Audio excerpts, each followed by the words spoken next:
நான் சில பல காரணங்களுக்காக ஏர்பாட்ஸ் வேண்டாம் அப்படின்னு ஒதுக்கிட்டு நெக் பேண்ட் ஒன்று வாங்கியிருந்தேன். அந்த நெக் பேண்டோட பேர் போட் ராக்கர்ஸ் 255Z+.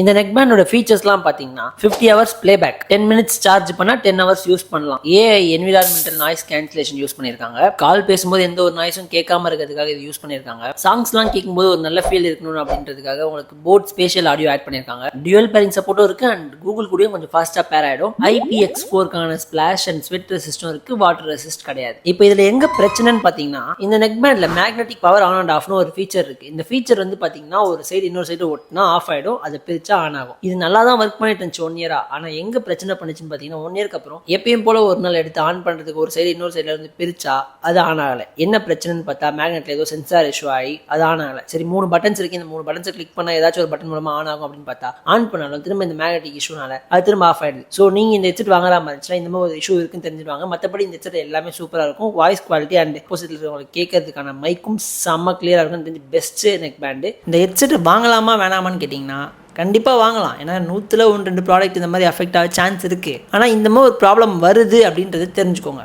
நல்ல ஹெட்செட் தான், பட் போயிடுச்சு.